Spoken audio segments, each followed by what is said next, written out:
Have you ever finished a gentle wash and felt completely refreshed, vital, and well cared for? Like you've truly supported your own well-being? From childhood, we've learned that keeping ourselves tidy is key to good health. Yet, as the years add up, this everyday practice might unexpectedly turn into a subtle hazard that many don't notice. With over 3 decades helping elderly folks, I've witnessed this pattern repeatedly. One case that stays with me is Eleanor, an 85-year-old who valued her freedom and enjoyed her regular soak. But one day, a minor slide on damp tiles altered her world forever. That tumble not only injured her leg, but also stole her ability to manage on her own. The fact is, washing every day can conceal several major risks that countless mature individuals overlook. In this presentation, I'll explain each one clearly and offer easy, expert-backed methods to protect yourself. Stick around to the finish, as the final risk I discuss is often behind the toughest accidents. If you value remaining secure in your familiar surroundings, write "sure" in the remarks section. It shows others they're in good company. Okay, let's get started. To begin with, understanding how your skin evolves over time. A lot of people have held the view for years that a steamy rinse each morning or evening is the height of proper care. It brings such comfort, right? The warmth surrounding you, easing away daily stresses. You emerge feeling spotless, energized, and satisfied with your habits. You've followed what seems right. However, while your thoughts may relax, your outer layer could be experiencing something quite different and uncomfortable. The initial unseen threat from routine washing is the accidental harm we do to our skin's built-in safeguards. As we advance in age, our covering goes through significant shifts. This is a normal part of life, no need for concern. The creation of natural lubricants, known in medical terms as sebum, drops off quite a bit. This substance acts as your system's ideal hydrator and guardian. It forms a subtle, water-resistant shield that holds in essential fluids and blocks out unwanted microbes. Picture it as your personal armor for the surface. Meanwhile, the structure of our outer layer thins out, becoming more delicate, similar to thin tissue. It lacks the same elasticity and toughness from earlier decades, like in our 30s or 40s. It's just not as sturdy anymore. So the main problem arises when we indulge in extended, heated rinses using strong, aromatic cleansers. We're essentially removing that vital protective coating without realizing it. For someone younger, their system rebuilds it fast. Their covering recovers quickly. But for mature folks, that repair takes much longer. It struggles to catch up. What signs show up? They're common annoyances that I've observed in numerous elderly patients. It often begins with a stretched, parched sensation after drying off. Next might come peeling, particularly on lower legs and upper limbs. You could dismiss it as minor dryness, but it's an obvious alert. Before long, it might turn into ongoing irritation, a persistent, bothersome feeling that disrupts rest, leaving you uneasy in your own body. This repeated rubbing can damage the sensitive surface, causing tougher problems such as inflamed patches, sore splits, or even wounds that easily pick up germs. You aim for extra tidiness, doing what you think is best, but you're unwittingly opening doors for invaders. It's quite the contradiction, isn't it? I recall a kind 76-year-old lady named Clara who visited me in great discomfort. Her evenings were restless due to intense discomfort on her shoulders and thighs. She'd experimented with various ointments from the store. None brought relief. With emotion in her voice, she said, "I keep myself neat, doctor. I enjoy a warm dip each afternoon to unwind. She believed her habits were helpful, but they were actually fueling her troubles. Clara's experience explains why specialists in elder care have updated their advice so much. Today, most professionals suggest reducing full washes. For many older people, particularly those not very active, a complete rinse, just twice or thrice weekly, keeps things hygienic without issues. For Clara, the fix wasn't a strong medicine. It was straightforward and effective. We reduced her soaks to every few days. We changed her scented bar to a mild, unscented option available anywhere. And we ensured the temperature was cozy, not too hot. In about 10 days, the difference was huge. The discomfort faded. Her surface felt smoother. She slept soundly again. The ease she gained was wonderful.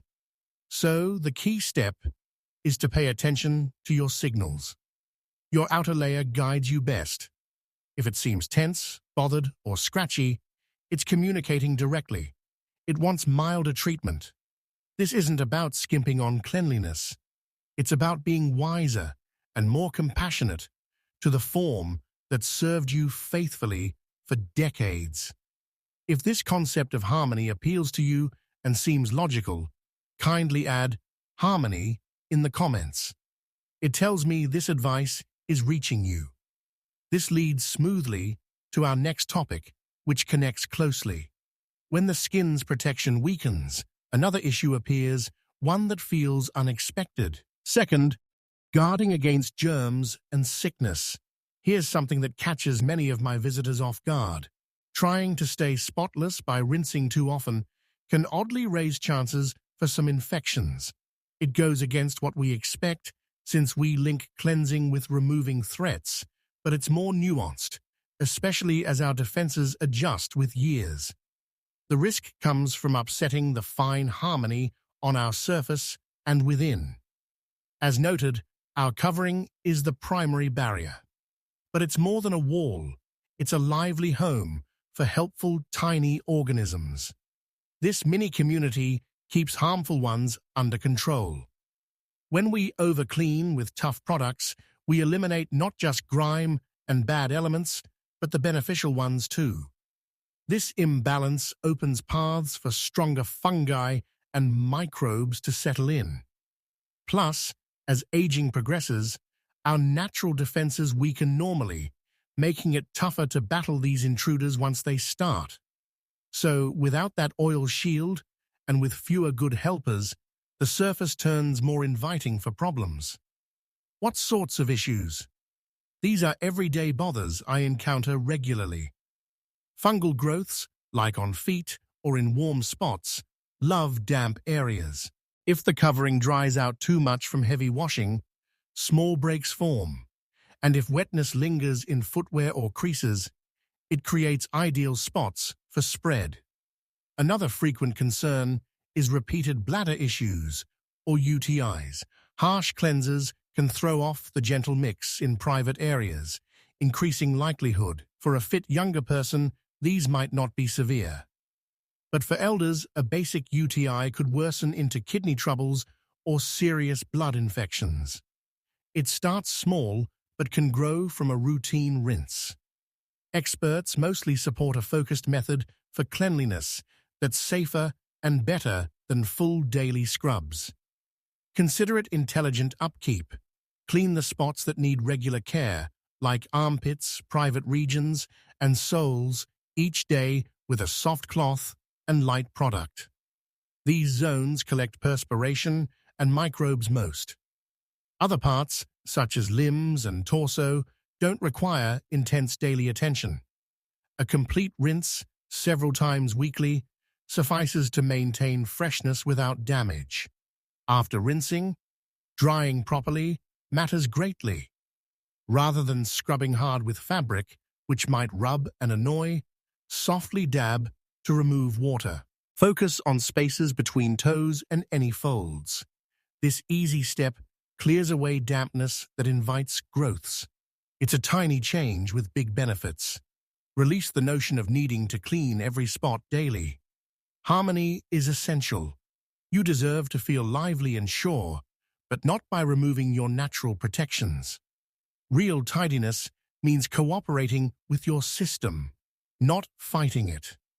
If this harmonious idea feels useful and clear, add harmony in the comments. It shows me this is meaningful. Now we turn to the quickest and most altering threat, one lurking in the space meant for relaxation and care, a risk that's shifted many lives during my career. Third, maintaining freedom and security. Among all home areas, the washroom stands out as the riskiest by far. For mature folks, a basic rinse or soak can shift from a calm, personal moment to a high-stakes situation. Slick floors, firm fixtures, and possible steadiness concerns combine into a risky setup for tumbles. From my medical view, I assure you, a slip isn't minor for older people. It's frequently the event that divides self-reliant living from requiring ongoing help. The threat goes beyond a fracture. It's about possibly losing your valued autonomy, the capacity to handle life your way. Why tumbles happen so often here is basic science. Wet tubs and tiles cut down grip sharply. Lifting a leg over edges, balancing to clean feet, or leaning forward demands coordination and power that can vary daily or hourly. With age, responses slow. Muscles naturally lessen, reducing strength. Ailments like joint pain or brief dizziness can unbalance us. A short pause or tiny error can cause a sudden, harmful drop. The worry this sparks is genuine. Many elders I've talked with admit quietly to feeling nervous each time they clean. They hurry to finish or skip it, leading to other concerns. It's a tough spot, driven by concern. Think of my patient Robert, a dedicated 84-year-old who managed solo. He'd overcome big challenges in his past, yet he shared that his biggest worry was slipping during a rinse. He'd had near misses, grabbing hold just in time, and it rattled him. He began dreading the task, viewing it as a struggle. His stress stole his calm and made him feel vulnerable at home.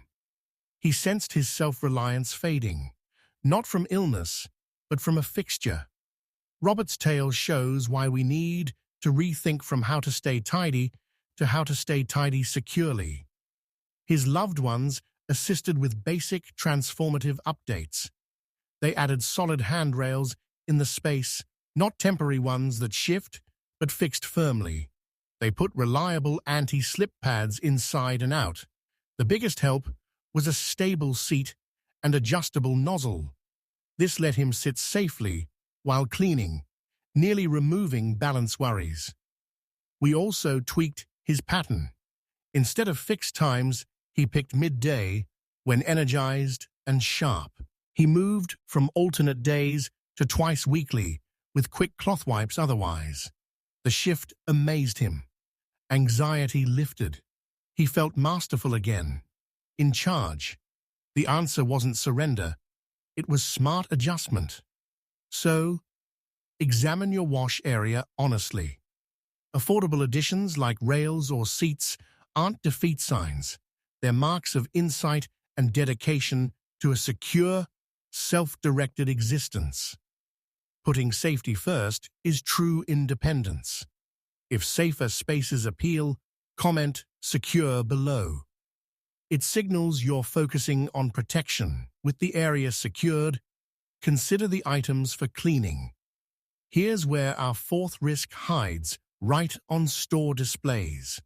Fourth, selecting suitable items and methods. Ads bombard us with promises of youthfulness in packages. Labels boast youth renewing, thorough purify, or rich aroma. We figure these suit us perfectly. The hazard is that lots of these common washes gels, and hair cleaners target youthful, greasier types. For elders, they're overly strong, loaded with potent agents, scents, and additives that harm more than help. Wrong choices can undo other protective efforts. The facts are straightforward. Many bars have elevated pH, very basic. This upsets the covering's natural slight acid layer, which fights microbes and holds moisture. Disrupted, it leaves the surface open to risks. Scent chemicals often irritate most. What delights the nose can attack sensitive areas, causing redness, outbreaks, or familiar discomfort. As mentioned, repair slows with years. It can't handle heavy loads like before.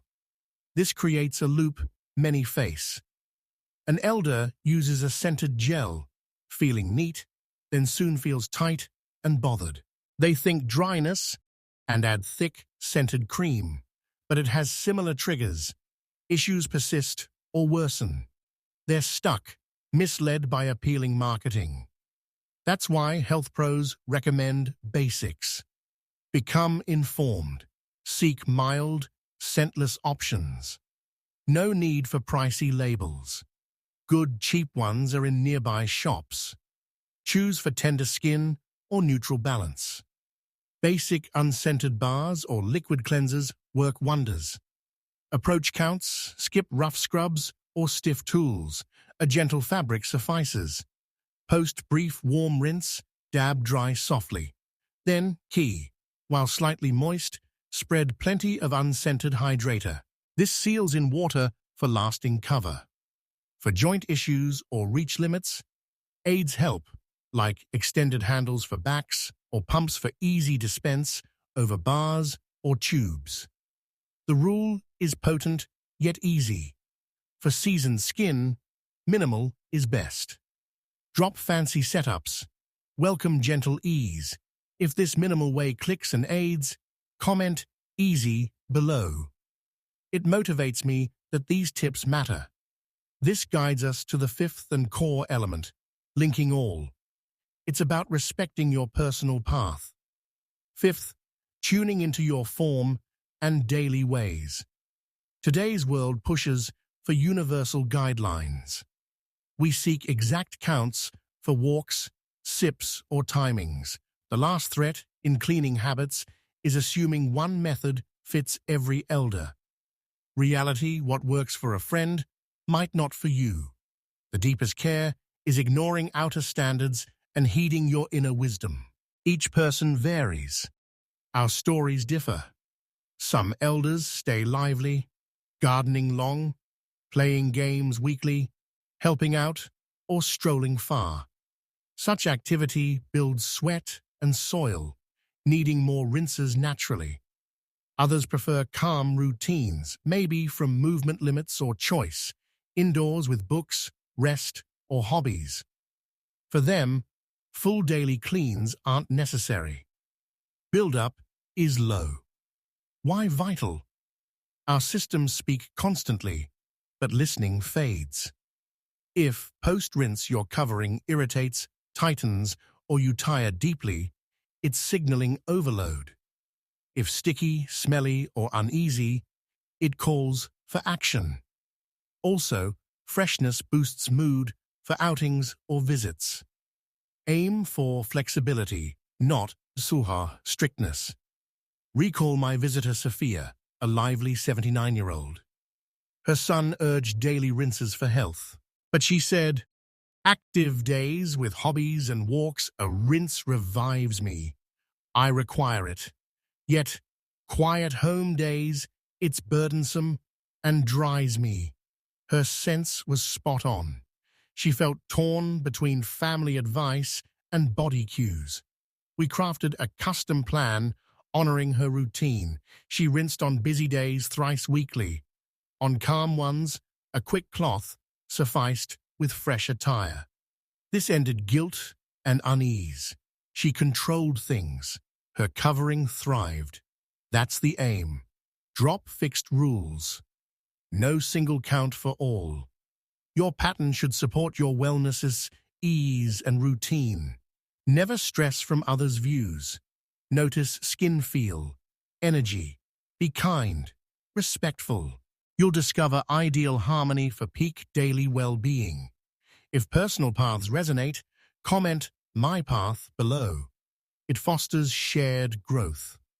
As we conclude, recall the initial thought. That subtle doubt, a common habit, hides peril. Think of Eleanor, that spirited 85-year-old, loving her soaks until a slide shattered her leg and autonomy. Her experience, like many, highlights how fast innocent patterns turn pivotal without awareness. I hope, after covering these 5 insights on skin shifts, germ guards, secure spaces, right items, and body listening, doubt gives way to assured strength. In later years, understanding empowers dignified, serene living. Key lesson: you're your body's top expert. Daily full cleans aren't needed for health, tidiness, or assurance. Often, smartest kindness is easing up. True wellness now means smart, tender attunement to current needs, not old, rigid ways. It's ongoing dialogue, enriching yearly for joyful vitality. Finally, turn insight to steps. What tiny vow will you make? Maybe a calm break, dodging tiring chats, or brief outing. Share in comments. Your idea could motivate another. If this touched you, like and subscribe for ongoing wisdom, bravery, joy, community. Share with someone needing it. You might change their day. Thanks for joining. Care well. You deserve it.